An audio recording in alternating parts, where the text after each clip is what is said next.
que para volver al inicio de lo que estamos hablando, recordamos, ¿no? ¿Quién pone los límites? No, ahí fuimos. ¿Quién pone los límites? Si bien la alabanza no tiene límites, porque podíamos darle con todo, sí tiene sus límites, ¿no? Pareciera contradictorio, ¿ya? La adoración a Dios no debería tener límites en el sentido de darle todo, pero sí hay límites en su forma y en algunas situaciones para orientar al pueblo cristiano. Entonces hemos visto muchas cosas de cómo la alabanza ha sido tergiversada, ha sido cambiada, cómo Judá llegó a decaer, a profanar la alabanza, y de Judá tenía que venir, ¿verdad?, el Mesías, David, todo eso. Entonces era una manera de tratar de destrozar inclusive a la simiente que iba a venir, ¿no ve? Ahora vamos a ir al tema, no quiero retroceder mucho, sino quiero avanzar lo que estamos ahora. No olvidemos, hermanos, ya quiero empezar desde acá, no olvidemos lo que el pueblo le preguntó al Señor, le dijo: Señor, ¿quién subirá primero? Tenía que ser la batalla, tenían que empezar la conquista, tenían que avanzar. Entonces el pueblo pregunta: ¿quién va a subir primero, Señor? Eran 12 tribus, aunque una y media había uno partido, ¿no? Pero ¿quién va a subir primero? Entonces, ¿qué dice la Biblia? Josué 1:2. Aconteció después de la muerte de Josué que los hijos de Israel consultaron a Yahvé diciendo: ¿quién de nosotros subirá primero a pelear contra los cananeos? Y Yahvé respondió: Judá subirá. He aquí que yo he entregado la tierra en sus manos. Y Judá dijo a Simeón su hermano: sube conmigo al territorio que se me ha adjudicado y peleemos contra el cananeo, y yo también iré contigo al lado tuyo. Y Simeón fue con él. Uno de los que va a la vanguardia, uno de los que va adelante es Judá. Judá es pionero en la guerra, es hombre de guerra, avanza, conquista, ¿ya? Desbarata el territorio enemigo. ¿Quién? Judá. ¿Y quién lo escoge? Dios. Cuando el pueblo pregunta ¿quién sube primero?, dice: Judá va a subir primero. Él es el que sube primero. Ahora, aliarse con Judá era, hermanos, conquistar los territorios, porque dice que los demás se aliaron con él, le dijeron, en este caso, ¿quién se alía primero? Simeón. Y si ustedes se acuerdan, Simeón significa el que oye. Entonces, una alabanza sin una palabra verdadera no podían subir. Entonces, Judá le dice: no, sube conmigo. La alabanza le dice a Simeón: sube conmigo, para que la alabanza sea integral, completa, para que en medio de la batalla haya alabanza y palabra. Entonces, aliarse con Judá es terrible. Vamos al verso 2. Y Yahvé respondió: Judá subirá. He aquí yo he entregado la tierra en sus manos. Y Judá dijo a Simeón su hermano: sube conmigo. ¿Quieres aliarte conmigo? ¿Quieres ser parte de mí? Y no solamente Simeón, sino todas las demás tribus dijeron: ¿cómo no nos podemos aliar con Judá? Porque aliarse con Judá era conquistar territorios. Génesis 49:8, Biblia latinoamericana. Tú, Judá, dominarás a tus enemigos. O sea, la bendición especial de Dios es sobre Judá, sobre el papá que hace la bendición, ¿no ve? Sobre Judá, Jacob bendice. Y a Judá le dice: tú, Judá. Porque Rubén se había metido con la esposa de Abraham, ¿se acuerdan? Rubén se había metido con la esposa de su padre, se había metido con la esposa de su padre, por eso cayó ya de la primogenitura. Rubén era un hombre muy fuerte, muy despiadado, Leví también, o sea, cayeron. Y el que subió con la bendición fue Judá. Y Judá dice: no, tú dominarás a tus enemigos, tú tienes una bendición muy especial y tus hermanos te alabarán. ¿Por qué? Porque tú alabas al que se debe alabar. Entonces, como tú alabas al que se debe alabar, tú también serás alabado y se inclinarán en tu presencia. Entonces, el éxito de Judá en las batallas, ¿cuál era? Sabía a quién llevaba la adoración, sabía a quién llevaba la alabanza. Entonces, todos sus hermanos tenían un aprecio especial por Judá. Entonces, Judá, ¿qué llegó a ser? Cabeza de las tribus. ¿Se acuerdan que él primero salió? ¿Ya? Entonces, si nosotros vemos esto, aún sigue diciendo Dios, ¿no? ¿Quién subirá primero? O sea, ¿quién? Nosotros, ¿quién? Sigue siendo la alabanza.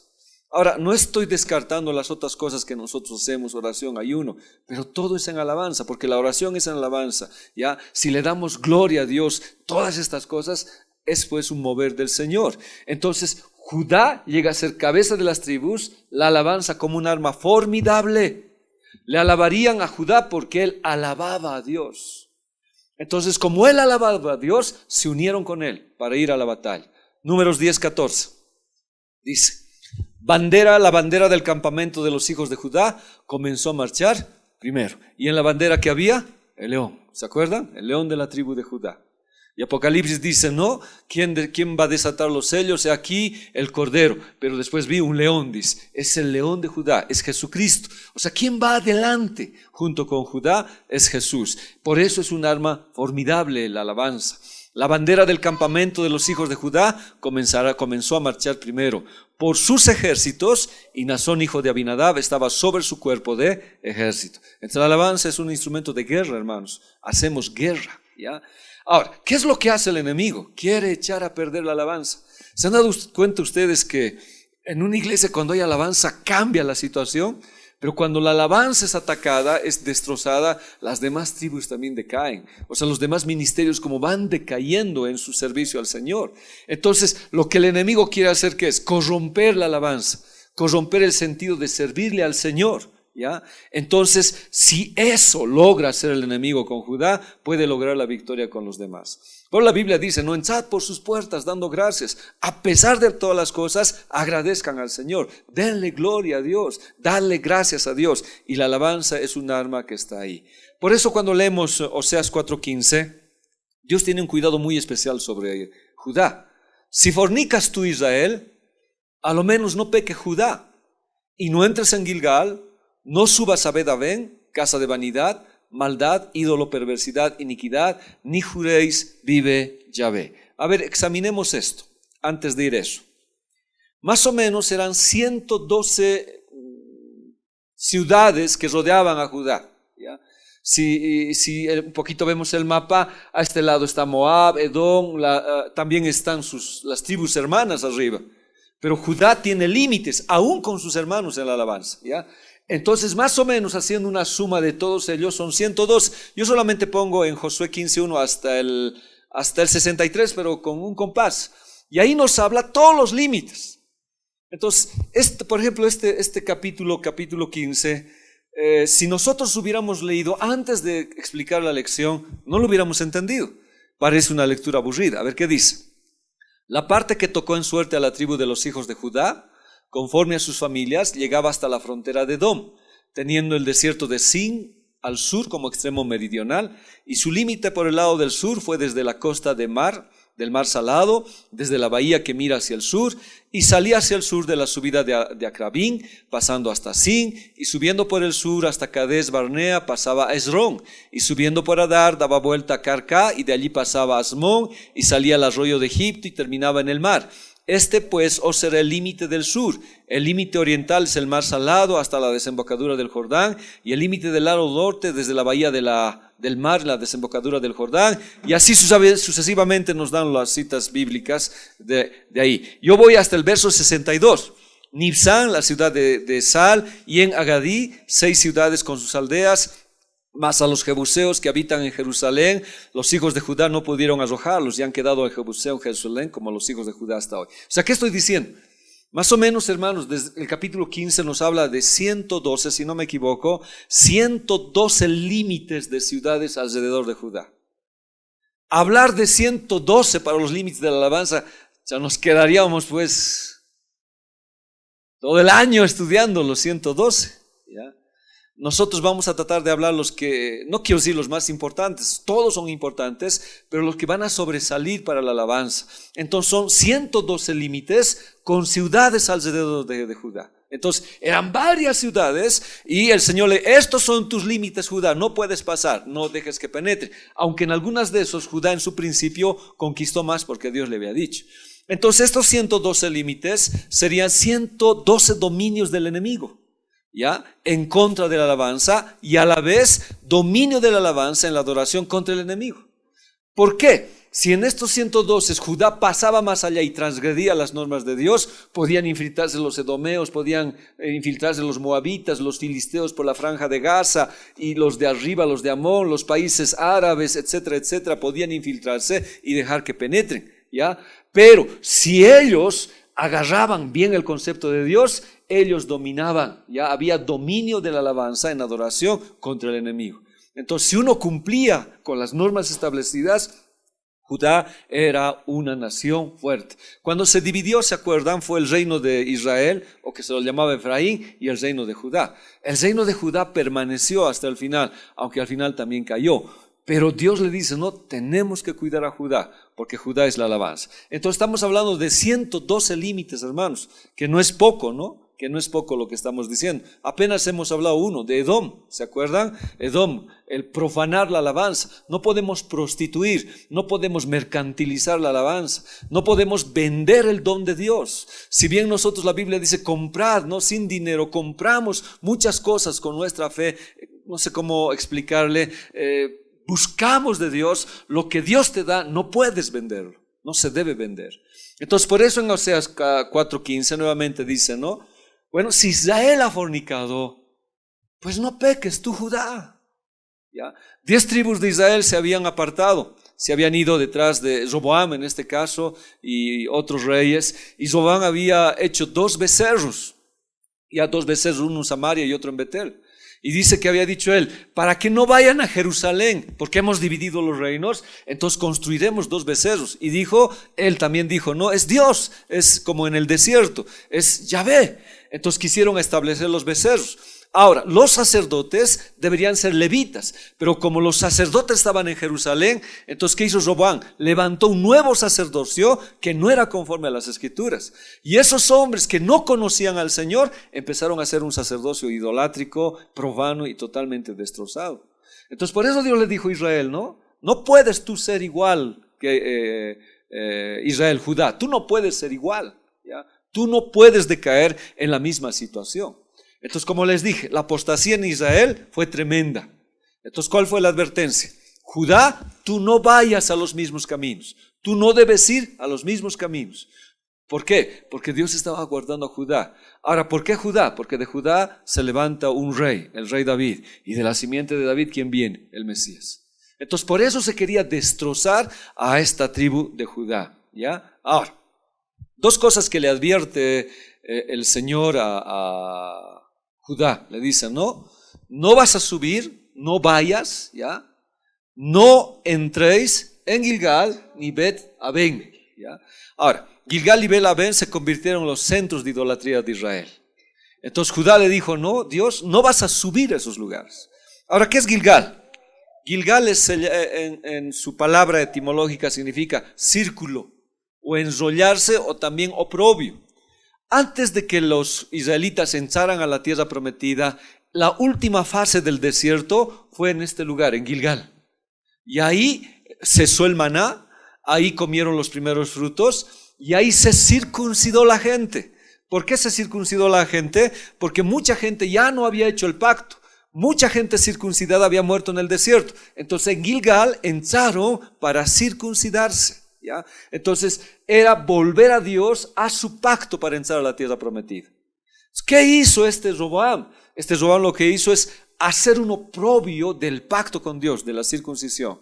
¿Y en qué se convirtió Gilgal? Se convirtió en un ciclo que se repetía, un ciclo vicioso, pero que ya no adoraba al Señor. Los sacerdotes enseñaban cualquier cosa, hermanos. Por eso cuando un sacerdote iba a Samaria, le decía, no, Dios dice esto. Entonces los de Samaria, los de reinos de Israel, no los aguantaban a los de Judea, porque hablaban la palabra del Señor. Entonces entraron en ¿qué? En una monotonía, fue un círculo dentro de la iglesia, tradición, no había qué cosa, un avance, no había que la iglesia avance, habían entrado en una tradición. Cuando la alabanza entra en una tradición, hermanos, en un círculo vicioso, la alabanza se hace bien tediosa y aburrida. Por eso la gente no viene a la alabanza. Entonces dicen, ¿no? Algunos dicen, ¿qué es lo más importante? La palabra, dice. Pero nosotros hemos dicho, cuando estemos en el cielo, ¿qué es lo que va a haber? Alabanza. Entonces la alabanza es principal, es algo que Dios nos ha dado. Entonces, pero ya no se avanza, ya no se entiende, ya no se conoce. Entonces la alabanza se ha convertido en algo tradicional, monótono, aburrido, y hasta a veces como hacer una antesala, ¿no? Para la prédica. Y no es así. En eso, por eso Dios le dice a Judá, tú no puedes entrar a una monotonía en la alabanza. La alabanza debe cambiarnos, la alabanza tiene que transformarnos, la alabanza tiene que ser conforme al Señor. La alabanza es Gilgal en el sentido de circuncidarte, de hacer tu pacto con el Señor para entrar a la tierra prometida. Pero ellos no lo hicieron así. Luego, el otro lugar de adoración era Bet-Aven, que significa casa de vanidad. casa de maldad, del ídolo, perversidad, iniquidad y engaño. Pero ¿saben cuál era su anterior nombre? Si hablo es Betel, ¿ya? Casa de Dios, ¿ya? Betel, casa de Dios. Pero ¿qué hicieron, hermanos? ¿Qué pasó? Acá, porque se olvidaron del Señor, olvidaron las cosas de Dios, se convirtió en una casa de vanidad. Dice que ahí, hablando en Oseas 4:15, dice que tan terrible los sacerdotes, hermanos, que se alegraban cuando había más pecado. Entonces, como no había palabra, los sacerdotes estaban contentos de que la gente peque, porque cuanto más pecaban, más sacrificios traían. Y cuanto más sacrificios tenían, ellos tenían más entrada. Entonces llegaban, dice, cualquier cantidad de sacrificios por el pecado. Entonces ellos agarraban la parte que les correspondía y se gozaban de que en Israel hubiera harto pecado, dice. Entonces el sacrificio que ellos tenían, bien lo consumían con su familia, como lo que dice la palabra, o bien lo vendían. Entonces, ¿qué habían convertido? En un lugar de negocio, ¿ya? Y dice que las mujeres iban y tenían relaciones sexuales, había orgías increíbles, y dice que para los hombres se metían con las prostitutas sagradas que adoraban a un palo, a un madero, que era el dios de la fertilidad, se agarraban de ahí, y los hombres estaban en esa situación, y las mujeres, para tener, diremos, fertilidad, porque todo era oculto de la fertilidad, las mujeres se metían con los sacerdotes para tener hijos. Entonces la situación era increíble. Justamente en Oseas dice, ¿no ve? Justamente Oseas nos dice, ¿no? Por falta de conocimiento, ¿qué pasó? Pereció mi pueblo, ¿no? Por falta de conocimiento pereció mi pueblo. ¿Por qué? Porque el sacerdote no quería enseñar, no tenía ningún motivo para enseñar, no querían enseñar, más bien estaban alegres con la ignorancia del pueblo, porque con la ignorancia del pueblo ellos ganaban. Por eso la casa de Betel se convirtió en Bet-Aven, ya una casa de vanidad, ¿ya? Teniendo que ser una casa de Dios, Betel se convirtió en una casa idolátrica, de iniquidad. E iniquidad es el sum de la maldad, ¿no? ¿Se acuerdan? Se convirtió en casa de iniquidad. Y la vanidad fue terrible. Si lo aplicamos a nuestros tiempos, la vanidad es que cuando un ministerio de pronto tiene más cosas, por decir, en sentido de equipos, qué sé yo, lujosos, trae vanidad. Aún en las iglesias, ¿no? Si uno tiene más, trae vanidad. Una casa Betel se puede convertir en una casa de vanidad. Entonces, alguna vez esto es tan peligroso porque podemos ser vanidosos con el ministerio de alabanza, vanidosos con los que somos. Entonces, se cambian las cosas. ¿Por qué? Por falta de enseñanza, por falta de darle la gloria al Señor. Entonces, así esta casa se convirtió así. Entonces nosotros no podemos permitir eso ni en nuestra vida ni en lo que tenemos. No por lo que tenemos cosas buenas tenemos que permitir que la vanidad entre, porque dice la Biblia, eso es un engaño. Estamos olvidando que Dios mira el corazón. Antes, pues, hermanos, no había pues mucho equipo. Era una guitarrita, una voz, y cómo Dios se movía. Ahora, no estoy despreciando lo que hay ahora, porque Dios también se mueve, pero parece que ha cambiado muchas cosas, ¿no? Cuanto más lujoso es, mejor uno parece que lo tiene, pero es más su vanidad. Ya no hay adoradores, se ha convertido en una casa de vanidad. Y han olvidado la importancia del corazón de David de adorarle al Señor en espíritu y en verdad. Entonces la casa de vanidad a veces entra, la casa de engaño, la casa de perversidad. Lo que nosotros tenemos es por honra y gloria a Dios. Y si no tuviéramos, hermanos, igual tendríamos que cantar, pues, ¿o no? Igual teníamos que cantar. Recuerdo hace mucho tiempo, cuando estuve de pastor en Viacha, el ladrón se había quedado en el baño. Bueno, nos estudió mucho tiempo, supongo. Entonces, como los baños eran afuera, nosotros hacíamos la reunión y nos íbamos, y alguien se quedó pues encerrado en el baño. Y se pasó la noche, ¿no? Y a las 3 de la mañana entró a la iglesia y nos vació todos los equipos de la iglesia. Todo nos vació, ¿ya? Habían prendido fósforo, se lo llevaron todo. A las 6 de la mañana vino el que estaba a cargo gritando, no, pastor, nos han robado. Al final llegamos a la congregación y entramos, pues. Habían forzado la puerta del costado, una puerta de salida que teníamos, y se habían llevado todo, teclados, baterías, se llevaron todo. Ya vino un camión, supongo, nadie se dio cuenta, se lo vaciaron todo. Y ese día era domingo, ¿ya? Y ese día teníamos reunión. Y la iglesia que está acostumbrada a un ministerio, ¿no? ¿Y qué hacemos? Decíamos. Entonces, no, pues dije una guitarra, sino a capela.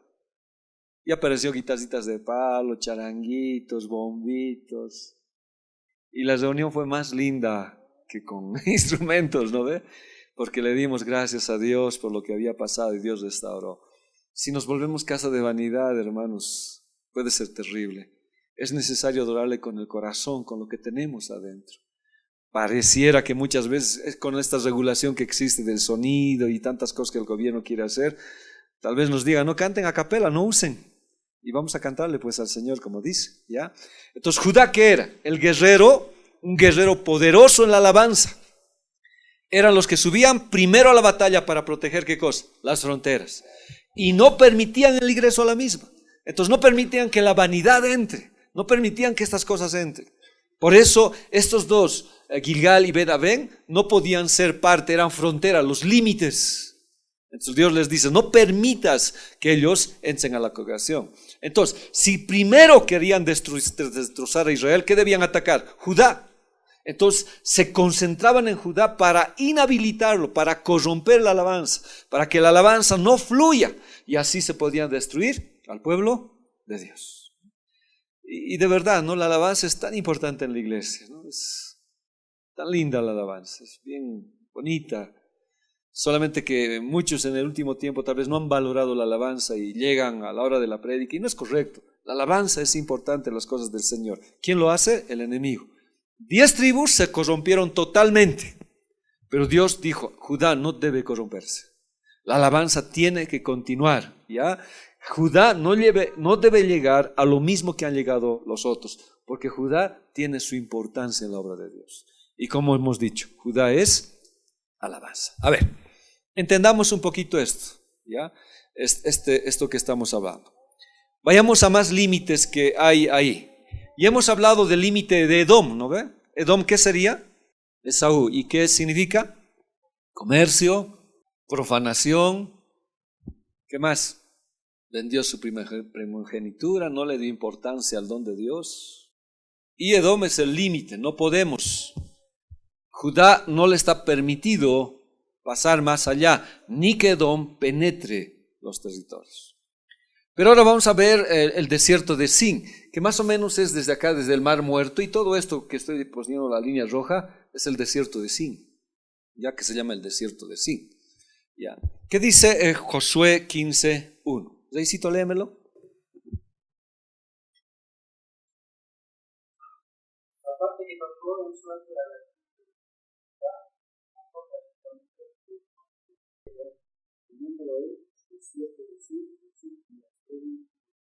A ver, el desierto de Sin. Y hemos hablado, Edom, hablaremos del desierto de Sin, ¿ya? La palabra Sin viene también de Tzin, significa pinchar o grieta. Ese es el límite, ¿ya? Hace rato hemos leído, ¿no? Cualquiera que haya leído estos versos, lo que hemos leído hace rato, perdón que retroceda, 1000 disculpas.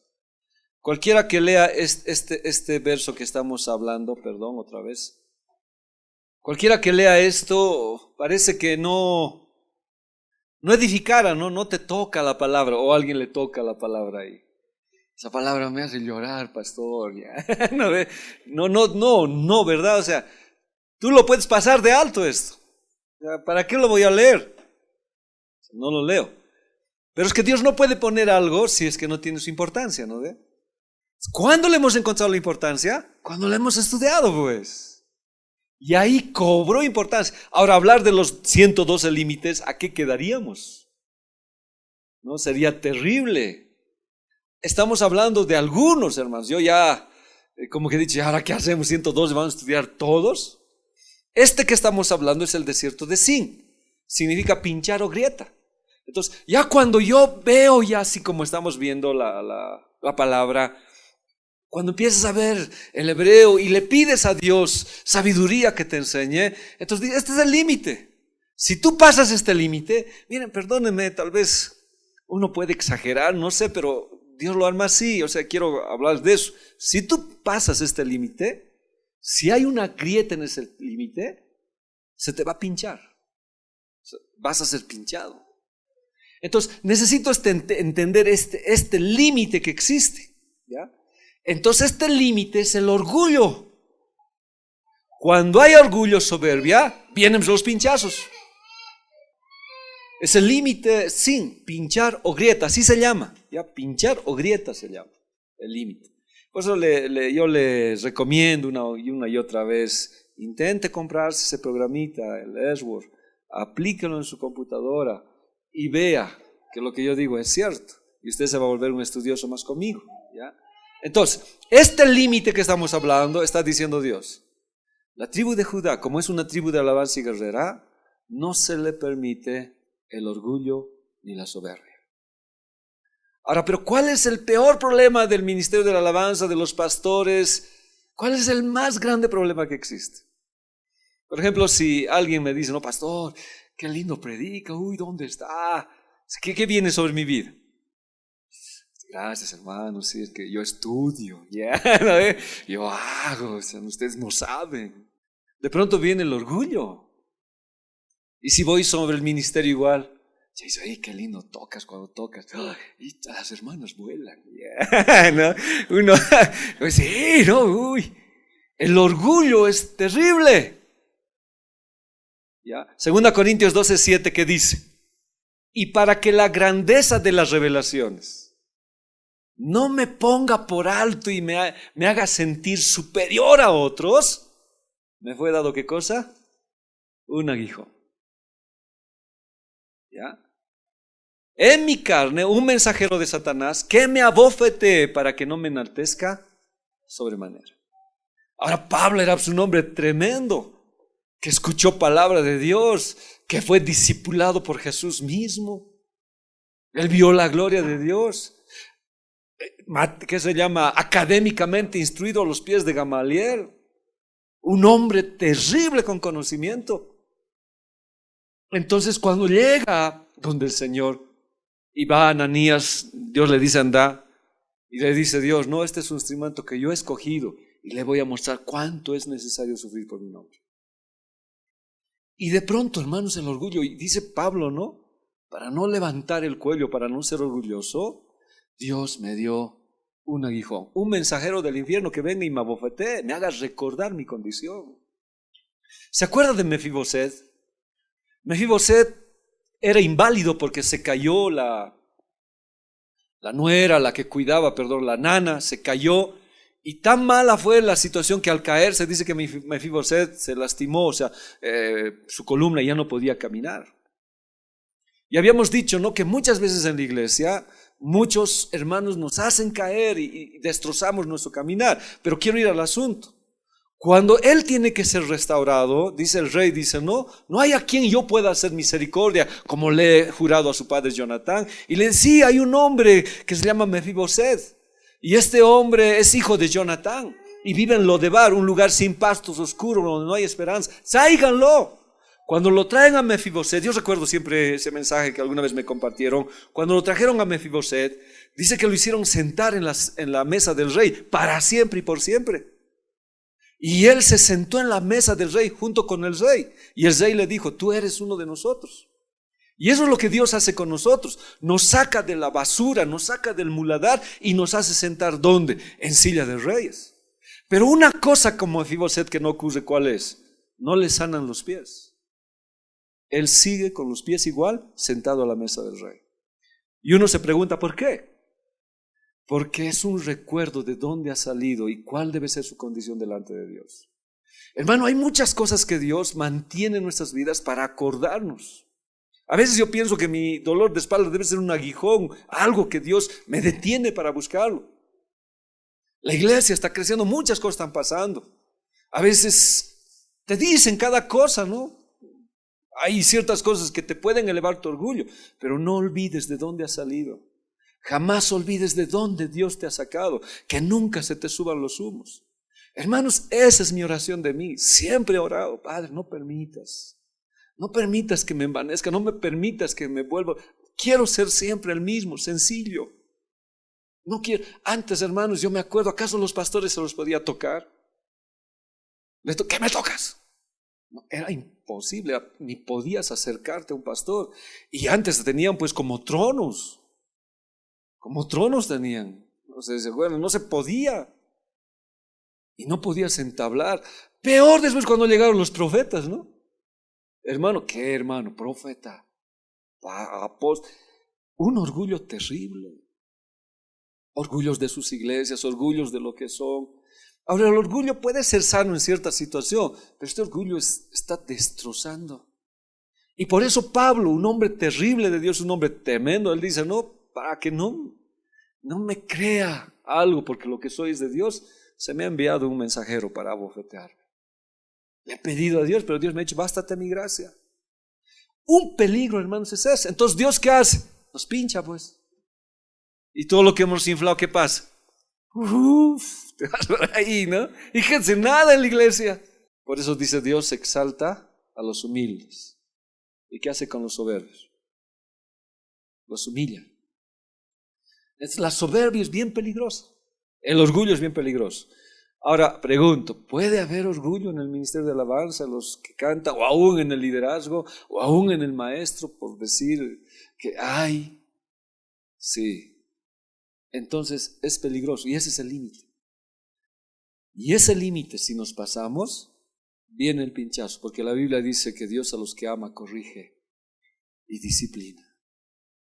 Entonces no puedo pasarme ese límite, ¿ya?, del orgullo.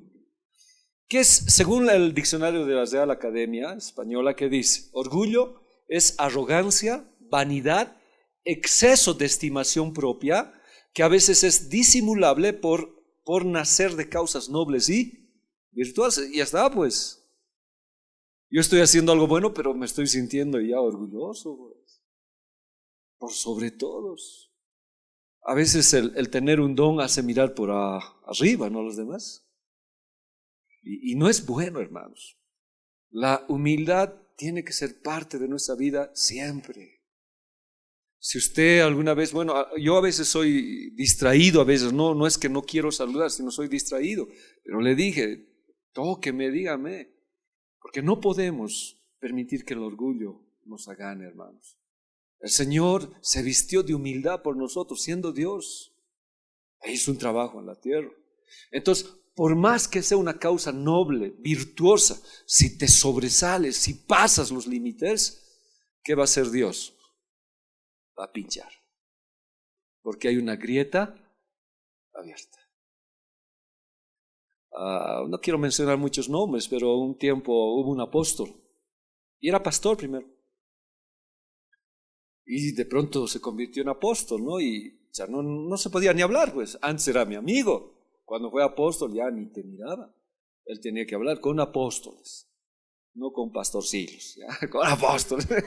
Tenía que hablar. Pastorcillos, no. Y no tenía que hablar en ese sentido. Hermano, Dios lo pinchó. Y ahora en su ministerio yo he vuelto a ver, dice, pastor, ¿qué pasaría? ¿Qué cosas ocurrirían? ¿Qué situaciones pasarían? Nuestro trabajo, el que tenemos, todos somos siervos, todos somos esclavos de Cristo. La única diferencia entre el pastor y otro es que tengo tal vez un trabajo con más responsabilidad, pero al final, ¿qué soy? ¿Siervo? Alguna vez alguien se me acerca, hermano, ay, perdón, pastor, así viene, no pero si soy tu hermano, le digo, ¿cuál es el lío? No te hagas lío, soy tu hermano, porque somos hermanos. Jamás debemos permitir que la arrogancia y el orgullo entren, hermanos. Si el ministerio toca bien, ¿qué debería hacer? Darle la gloria a Dios. Si hay buena enseñanza, ¿qué deberíamos hacer? Darle la gloria a Dios. Porque si no, viene el pinchazo. Entonces el orgullo, que es una grieta abierta en el territorio de Judá, por causa del orgullo. Si Dios nos dio el don, solo a Él le corresponde toda la gloria. Si estoy aquí, si los ministros están acá por el don que les ha dado Dios, ¿es para qué? Para darle toda la gloria. Isaías 42:8. Yo, Yahvé, este es mi nombre, y a otro no daré mi gloria, ni mi alabanza a esculturas. Pero es que, hermanos, es cierto, es verdad, no sé cómo podía decirles. Tanto tiempo estábamos en el Evangelio, tantos amigos que hemos tenido, ministros de alabanza. Y alguna vez pues, nos encontramos por X o Z razón y vienen con un equipazo terrible. Y vas, te acercas, hola hermano. Hola, ya no te hablan. Oh no, pero es cierto. ¿Qué ha pasado? ¿Qué ha pasado? Si en realidad el pastor es de verdad ser orgullo ser pastor, pero el orgullo nunca debía subirnos a nosotros. Yo debo ser siempre y usted debe ser siempre humilde en el Señor. Jamás olvide. Llevad mi yugo, aprended de mí que soy manso y humilde. Este es un límite que el Señor le dice a Judá, que no se te sube el orgullo. Mira, a ti te he dejado, tú eres importante para mí, tus hermanos te alabarán, pero no te ensoberbezcas. Dice que Israel se ensoberbeció, pues pensó que era la nación que Dios había escogido. ¿Y qué hizo Dios? Lo sacó y nos colocó a nosotros. Ahora, ¿qué dicen Romanos? Tú no te ensoberbezcas, cuidado que te creas, porque si Dios quitó a la primera rama, igual te puede quitar a ti. Más bien hónrale al Señor donde estás y siempre dale la gloria al Señor. ¿Por qué fue expulsado Lucero? Justamente porque en su corazón que nació orgullo. A ver, leamos Ezequiel. Ya hemos visto, pero recordemos. Se enalteció tu corazón a causa de tú. O sea, ¿quién como yo, bello, precioso? Corrompiste tu sabiduría a causa de tu esplendor. Yo te arrojaré por tierra, delante de los reyes te pondré, para que miren en ti. Hermano, el orgullo es terrible. Estoy hablando integralmente a la iglesia, pero específicamente al ministerio de alabanza, sí puede ser bien peligroso. Bien peligroso. ¿Cuál sería tu motivo de tocar? ¿Cuál sería tu fin de alabar al Señor? ¿Mostrarte como orgullo? ¿Mostrar que sabes tocar bien el instrumento? No se olviden, detrás de las cuerdas que está el sacrificio de un cordero. Y cuando entiendo esto, la ejecución del instrumento trae la presencia de Dios. Pero si nosotros, cualquiera de nosotros, tocamos para mostrarnos al mundo, hermanos, miren porque cómo puede ser el final. El final puede ser terrible. Esa palabra enaltecerse significa gabaj, volverse altanero, exaltar, encumbrarse, envanecerse, soberbia. ¿Cuántos ministros de alabanza se han encumbrado y se han vuelto soberbios? Terrible es eso, es terrible, hermanos. Ya no quieren saber nada, ya no hay nada de una situación de humildad. Entonces el orgullo es un área que el enemigo ataca. Proverbios 16-18, ¿me ayudan? 2, 3. Al orgullo le sigue la destrucción, a la sabiduría el fracaso. Es palabra de Dios. Si eres orgulloso, ¿qué va a venir sobre nuestras vidas? Destrucción. Y si eres altanero, fracaso, tarde o temprano. Tarde o temprano. Ahora, ¿pero por qué yo he puesto ese cocodrilo ahí? ¿Ya? Ahorita le digo por qué. El orgullo es un pecado que a veces es bien lento, que te hace sentir bien, pero a medida que va creciendo es tan peligroso, hermanos, que te concentras en ti, es tu ego, es tu yo. Los demás desaparecen. Pero un peligro del orgullo, ¿cuál es? Que poco a poco puedes endurecer, ¿qué cosa? Tu corazón. Y al final puedes perder toda percepción espiritual. Toda percepción espiritual. Hermanos, necesitamos manejarnos en humildad, siempre. No olvidemos, nunca. Si Dios nos ha regalado don, si a mí me ha regalado el don de enseñar, la gloria es de Él. Nunca debo perder, nunca. Y si alguna vez me pasa, dame un cocacho, no importa, hermanos, porque tengo que volver al principio. Porque si no, el orgullo me va a traer, ¿qué cosa? Destrucción. La iglesia crece no porque uno es, sino porque Dios derrama su bendición. Dios hace todas las cosas. Ahora, miren por qué he hablado de este cocodrilo. ¿Qué dice Job 41-34? Desafía a todo ser altivo. Él es rey sobre todos los hijos del orgullo. ¿Quién es rey sobre todos los hijos del orgullo? ¿Sacarás tú al Leviatán? con anzuelo sujetarás con cuerda su lengua. Y si usted lee Job 41 y sigue, perdón, es Job 41:1, ese está mal, por favor, ¿ya? Lo corrige ahí, ¿ya? Y el 34 nos habla de eso. Dice, ¿sacarás tú a Leviatán? Entonces cuando sigue hablándonos de Leviatán, dice, desafía a todo ser altivo. Él es rey sobre todos los hijos del orgullo. Al faraón le dice, tú eres Leviatán, le dice la Biblia en Éxodo. Tú navegas en el río Nilo. Todo hombre que tiene por encima el orgullo, hermanos, esta es una potestad, Leviatán. Muchos no sabemos cómo funciona, cómo hace. Inclusive algunos, bueno, ya quiero salir tal vez de la situación, dicen que Leviatán se traga a los barcos en cierta parte del mar, es en el Triángulo de las Bermudas, han dado esa teoría y que existe. No sé quién es ni cómo es, pero lo que sí sé es rey sobre todos los hijos del orgullo. Y esta palabra Leviatán es bien interesante lo que significa. Su verdadero nombre en el hebreo es Liviatán. Es un animal engalanado, serpiente, dragón, ¿ya? Es símbolo de Babilonia. Entonces Leviatán es rey sobre todos los hijos del orgullo. ¿A qué me lleva? A Babilonia. ¿Cuál es su forma de hacer? Se engalana, pero es serpiente y dragón. Algunas tradiciones judías dicen que Leviatán se metió al jardín del Edén y se convirtió en esa serpiente y los engañó a Adán y Eva. Pero estoy hablando de tradición, no de una leyenda judía. Pero que este Leviatán navega sobre las aguas y está en las aguas, ¿ya? Entonces el orgullo y el enaltecimiento es un arma mortal, hermanos. No solamente para un músico de Dios, para un salmista de Dios, sino para todos aquellos que somos líderes y que ejercemos un cargo en la iglesia. Es terrible. Puede destrozar y destruir vidas enteras, ¿ya? Es terrible. Entonces el orgullo es algo que hay que combatirlo, es el límite. Ahora, perdóneme recordar lo que dijo Pablo.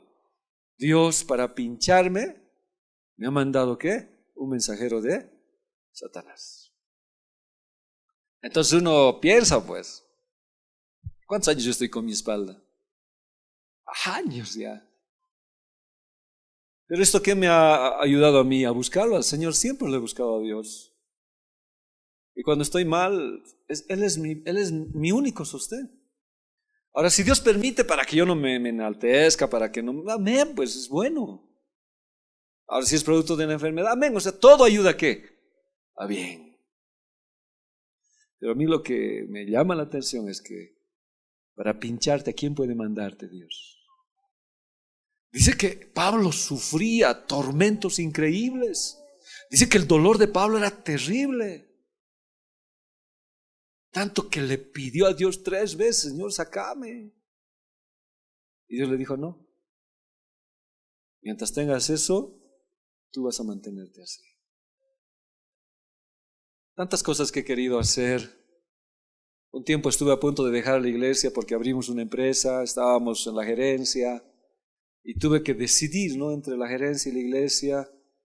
Y decidí por la iglesia, pero la empresa se fue a quiebra. Fue todo un lío, quedé deudor.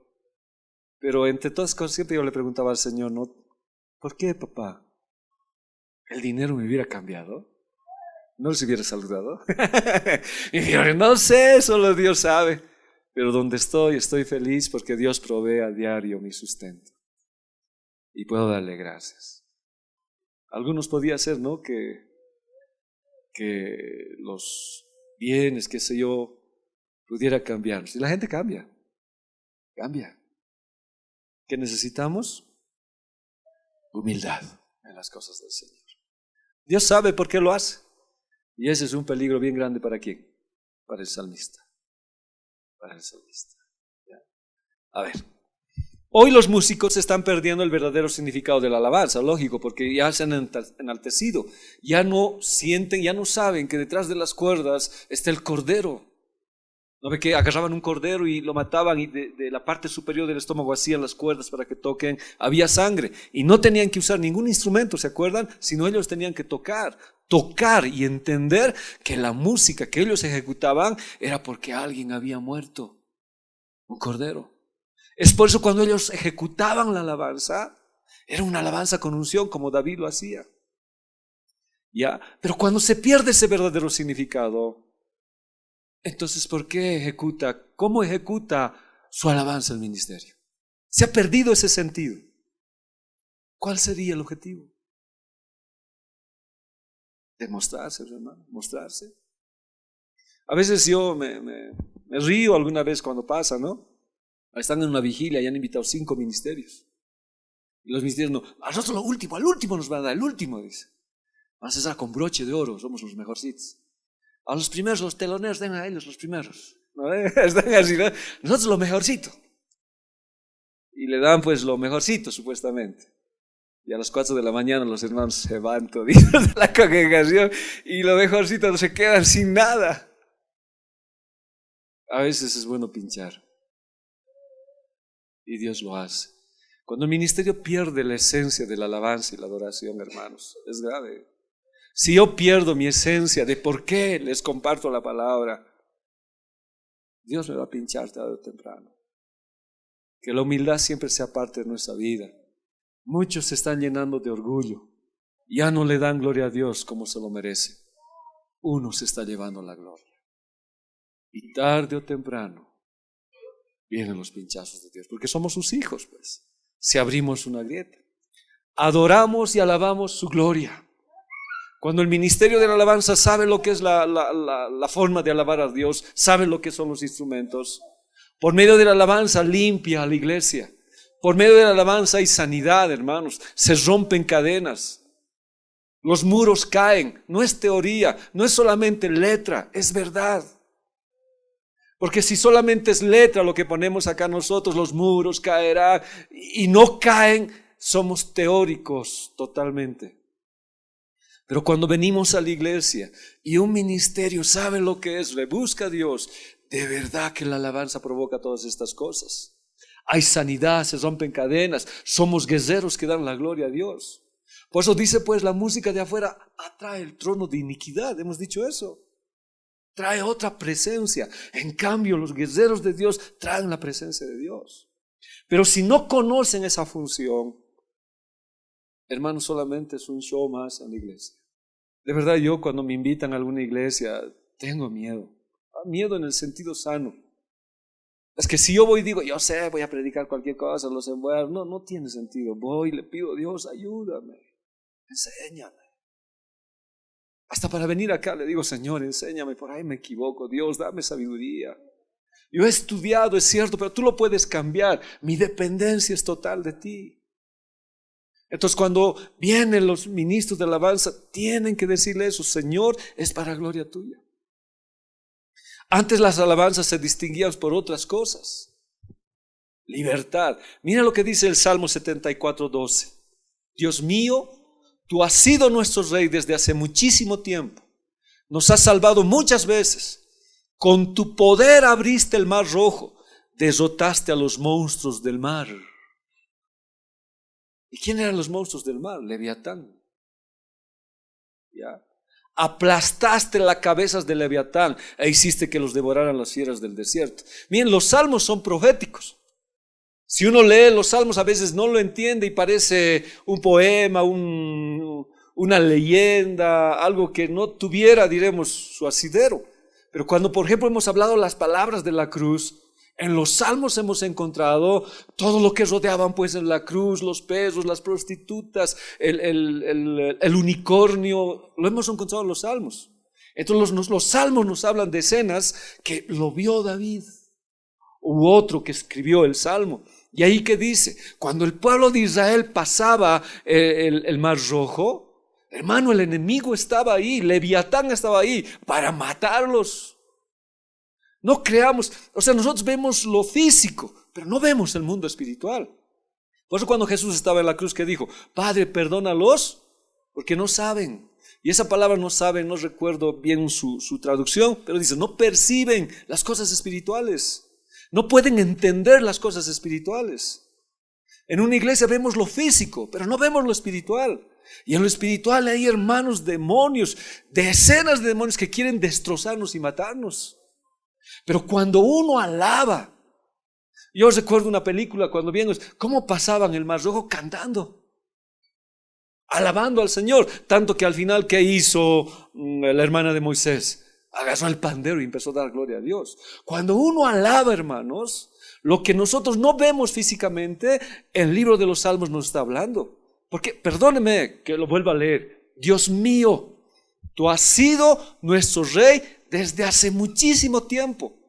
Nos has salvado muchas veces.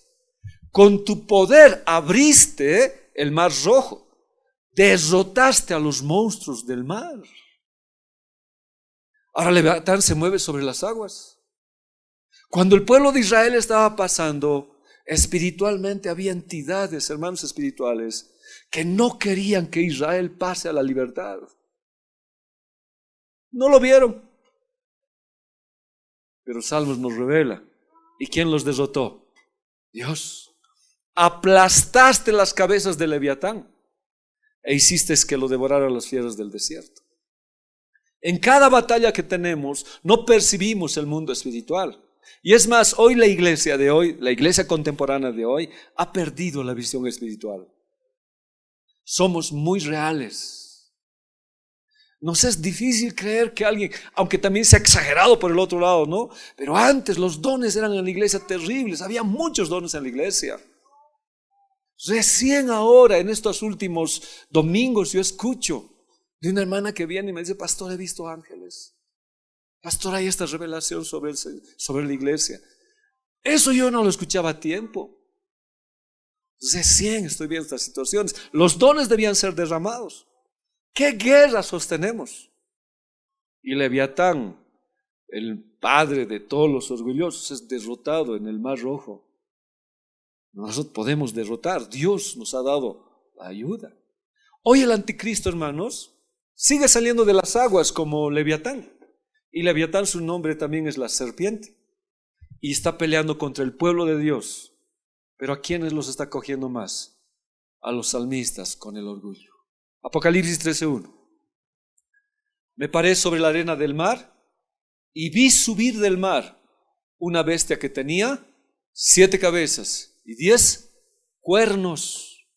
Y en sus cuernos 10 diademas y sobre sus cabezas un nombre blasfemo. Este no es Satanás, es el anticristo. Y también sale ¿de dónde? Del mar. Y le da gloria a Satanás. Para un judío, hermanos, el mar representa lo salvaje, lo que no se doma, un lugar que da miedo. Es figura de maldad, de caos. Por eso del caos sale el anticristo, para dar paz. De medio de un mundo conflagrado, porque el mar agitado implica un mundo en caos, en problemas. Y de ahí sale, pero su propósito ¿cuál es? Resistir a Dios. Y este Mesías satánico, porque es al revés, es un Mesías satánico, no viene con maldad. Él viene para traer paz, prosperidad, muchas cosas, pero resiste a Dios. Pero una de las cosas como Lucifer, ¿qué es? Esta primera bestia conocida como el anticristo, no vendrá proclamando que él es Satanás. Él vendrá actuando a ser Dios. Y la segunda bestia declarará que la primera es Dios y forzarán al mundo a adorarlo. Y toda la gente será en pos de él. Pero ¿cómo, hermanos? Con el orgullo y la vanidad, todas estas situaciones. Es alguien que desvía los caminos. Por eso Judá es atacado primero. Ya sea es atacado primero, porque Judá siempre sube primero. El orgullo debe ser pinchado, hermanos. Ahora, mejor si lo hacemos nosotros. Mejor si nosotros vamos a los pies del Señor y le pedimos perdón. Que el Señor nos pinche. Es mejor cesar ¿qué cosas? Las grietas, ¿ya? Para que el orgullo y la soberbia no entren. La soberbia del anticristo es igual, se creará a Dios, quedará sentarse en el trono de Dios, se quedará sentar, entrará al templo y se hará pasar por Dios. Entonces cuando la serpiente estaba en el huerto, ¿qué le dijo? No, ustedes son dioses. Entonces es terrible el orgullo, ¿ya?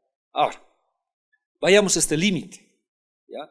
Volviendo al límite que estamos hablando, y hemos hablado del límite de Sin, del desierto de Sin. Ensaremos otro límite, ¿ya? Leamos, Josué 15:2. Y su límite por el lado del sur fue desde la costa del mar Salado. ¿Cuál es el límite acá? El mar Salado. Ahora está por el sur y por el este. ¿Ya? Más o menos yo tengo las direcciones, ¿no ve? Uno está por este lado, por el mar Salado, y también está por el desierto de Sin. ¿Ya? Por todo este lado está lo que es la frontera. Ahora, del mar Salado al mar Mediterráneo, por ambos lados hay sal. Este es un mar de sal y esto también hay sal. ¿Ya? Entonces Judá está rodeado ¿de qué? Por ambos lados de sal. ¿Ya? Enseguida vamos a hablar de la sal. ¿Ya? Entonces, Josué 15:5, el límite oriental es el mar Salado, o sea, el otro lado del mar, que es el mar Mediterráneo y el mar Salado. ¿Ya? Entonces son los límites. Dios le dice, no vas a pasar ahora esos límites.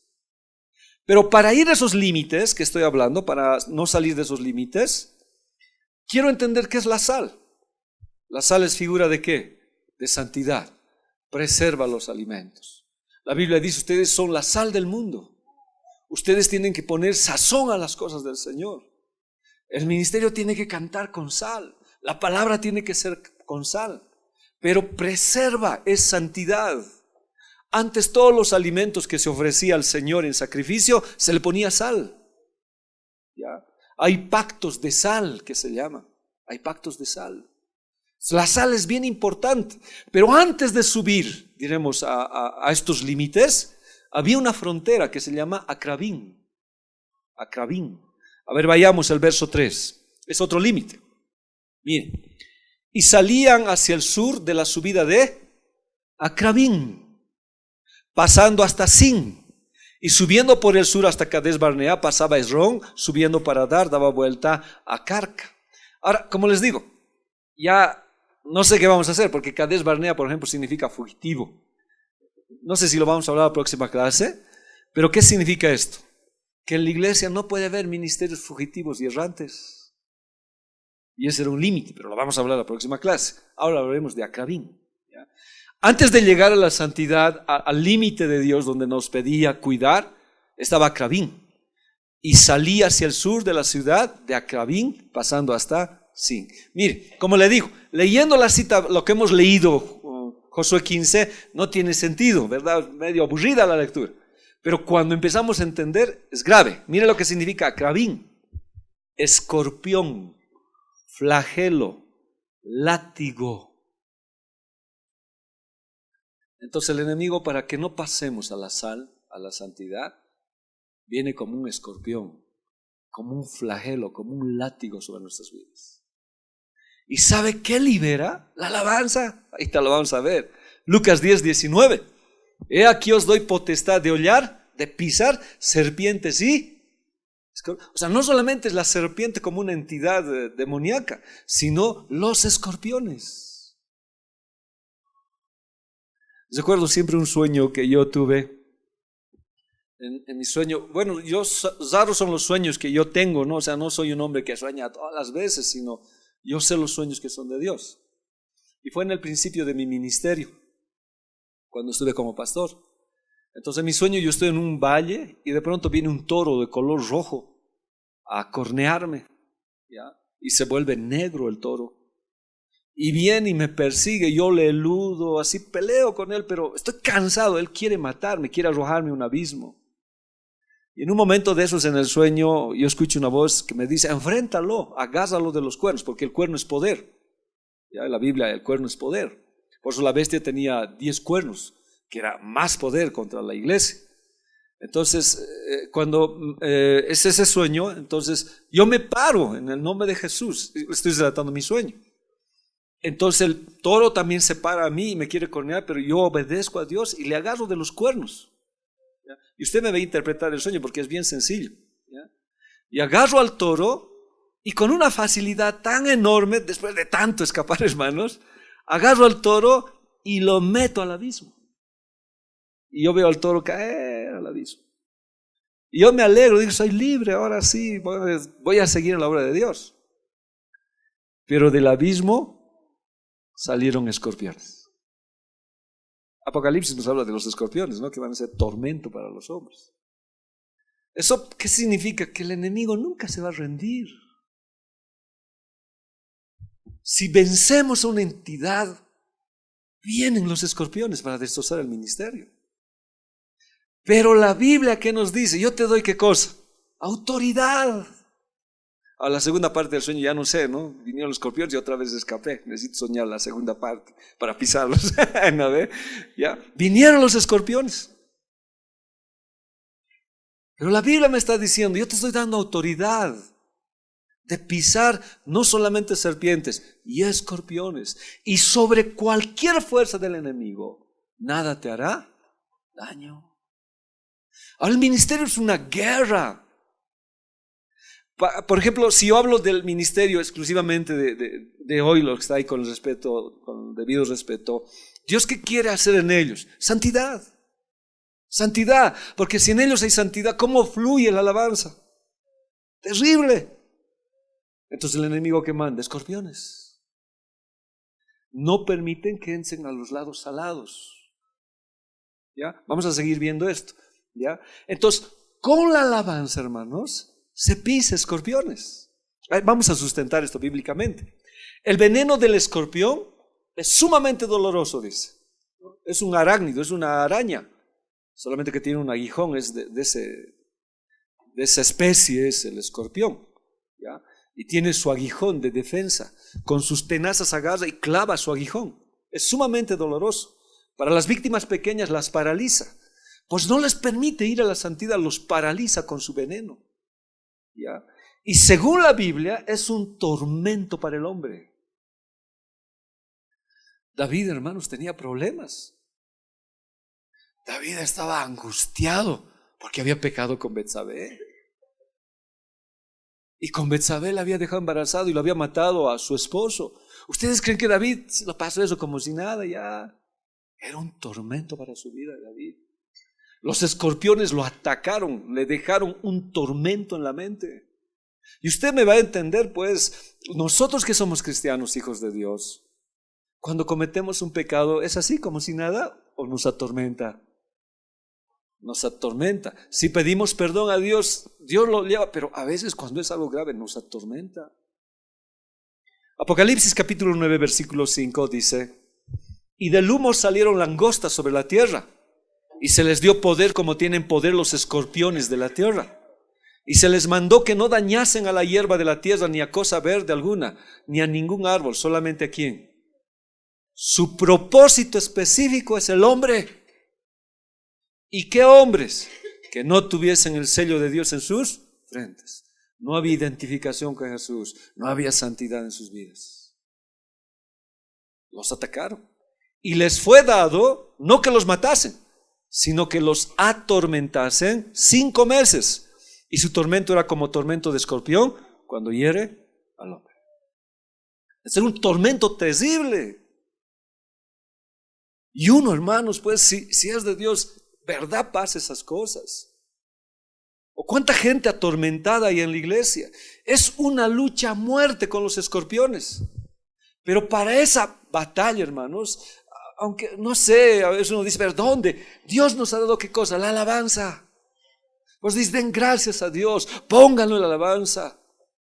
Cuando hablemos de Jesús vamos a ver cómo Él alaba en la cruz. Es alabanza. Y una manera de liberarnos de estas situaciones es lo que dice el Salmo 32:7. David le estaba atormentando todo lo que había pecado. El Salmo 51 nos habla de eso, de su pecado. Y el Salmo 32:7 que dice, tú eres mi refugio, ¿me guardarás de qué? Era un tormento mental que él tenía. Había fallado, se había equivocado. Pero ¿cómo vence? Con cánticos de liberación me rodearás, Selah. Entonces, ¿venció con qué? Con alabanza. Pero no era cualquier alabanza. Era una alabanza que tenía una verdad, hermanos. Era una alabanza que te proclamaba, que te movía el corazón, que te hacía quebrarte delante de Dios. Y hay alabanza así que cuando cantamos nos mueve el corazón y nos hace quebrarnos delante de Dios. David estaba en un terrible suplicio, en un terrible momento, pero ¿qué les rodeó? La alabanza. Ahora, David había pecado con Betsabé, estaba en una angustia terrible que era como picaduras de escorpión. Pero ¿qué hizo David? David alabó. Otros hombres que fueron destrozados por predicar el evangelio. Les agarraron y sus espaldas estaban destrozadas. Algunos dicen hasta que les pusieron sal. Y los pusieron hasta adentro, hermanos, en la cárcel de más adentro, con cepo. ¿Y qué hicieron? Pablo y Silas empezaron a cantar cánticos de liberación. O sea, no necesitaba alguien, no, pastor, libéreme. No había, ¿no? Necesito liberación, a veces hay, ¿no? Necesito liberación, pastor, hay un demonio aquí adentro. No, cantemos al Señor. Podemos alabarle al Señor, cánticos de liberación. ¿Ya? Y estos hombres fueron libres, aunque injustamente fueron colocados en la cárcel. Leamos por favor Hechos 16, 25, 26. Pero a medianoche, esta medianoche también me gusta. No sé si vamos a hablar las medias noches en la alabanza, ¿ya? Hay tanto que hablar, pero dice, ¿no la Biblia? A medianoche Sansón, a medianoche es la venida, a medianoche las vírgenes. La medianoche significa que estamos cerca al retorno del Señor Jesús. Pero a medianoche, orando Pablo y Silas, ¿qué hacían? Cantaban himnos a Dios. Y los presos los oían. Entonces sobrevino de repente un gran terremoto, de tal manera que los cimientos de la cárcel se sacudían y al instante se abrieron todas las puertas y las cadenas de todos se soltaron. Estamos en los albores de la medianoche. Si tenemos problemas, si hay situaciones, la palabra nos ayuda, pero una palabra cantada, hermanos, qué terrible es. Hay himnos que antes se cantaban, ¿no? David cantó uno, la anterior vez, yo me rindo a él, pero sería hacerlo todo el himno. Hay himnos de verdad que son preciosos. Yo he nacido con himnos, he crecido con himnos. La alabanza ahora es distinta, también me gusta, pero qué lindo sería volver a los himnos, porque la letra es terrible, no es como la letra de ahora, no, más claro que la luna, no sé, ya no se entiende. La letra de antes tenía un contenido terrible en el Señor.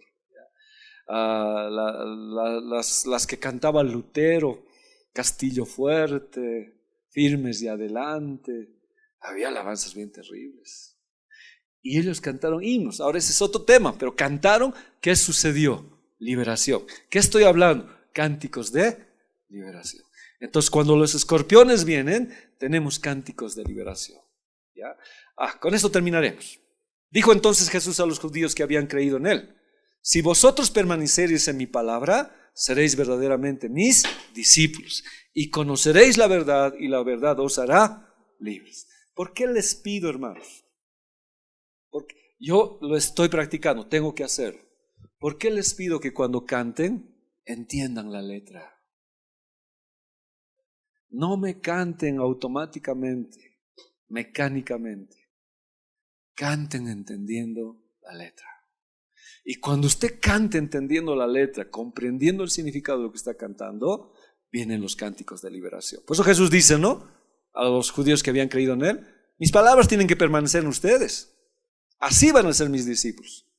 Si conoces la verdad te va a hacer libre. Entonces la alabanza, ¿qué tiene que tener en su contenido? Verdad de Dios, palabra de Dios. ¿Quién es la verdad? Jesús. ¿Qué hace el Señor Jesús? Nos libera. ¿En qué se vuelve? En cánticos de liberación. Cuando cantemos, necesito entender lo que estoy cantando. Por eso lo volví a cantar, pues, eres todopoderoso, porque lo estaba cantando con entendimiento. La única razón de mi adoración, ¿quién es? Eres tú, mi Señor. Lo canté con entendimiento. Quiero que eso siempre sea mi vida. Una alabanza con verdad no permite que los escorpiones entren. Liberación de serpientes y escorpiones por medio de la alabanza. ¿Ya? Entonces la alabanza tiene su contenido. Una alabanza poderosa, llena de unción, que las serpientes y escorpiones no resisten. ¿Y qué cosa viene? Liberación. Y tenemos el ejemplo claro en 1 Samuel 16, 23. Y cuando el espíritu malo de parte de Dios venía sobre Saúl, David tomaba el arpa y tocaba con su mano, y Saúl tenía alivio y estaba mejor, y el espíritu malo se apartaba de él. Ahora David pues era un hombre sabio, prudente, entendido, un gibor, un guerrero, pero sabía que en su instrumento estaba ¿qué? El cordero. Sabía de qué se había hecho el instrumento. Y cuando uno sabe quién está detrás de nosotros, o cuando ejecuto, Sé que la sangre de Cristo, la muerte de Cristo está en mi vida. La unción va con poder. Y aquí hemos visto, pues David no cantó, solamente ejecutó melodía, música. ¿Y eso qué hizo? Que esos espíritus malos que había en Saúl salieran. Aunque el problema de Saúl es que nunca retuvo la palabra, no había verdad en él. Si hubiera cantado una verdad, David tal vez lo hubiera entendido, pero Saúl estaba rebelde. Así que fueron aspectos temporales. Porque cuando dejaba de tocar David, otra vez volvía el espíritu. En cambio dice la Biblia que estos son cánticos espirituales de liberación. ¿Por qué? Porque contienen una verdad. La música instrumental es muy linda. Me gusta. Yo tengo música en zampoña que mi hija me pasó de alabanza cristiana. Me gusta, ¿no? Te relaja. Pero la música con contenido de la verdad te libera. Amén. Necesitamos con contenido de la verdad. Aquí quedaremos, Señor. Aquí quedaremos. Pero espero de verdad que nos haya ayudado la lección de hoy. La próxima clase avanzaremos lo salado. ¿Ya? Lo salado. ¿Por qué? ¿Por qué los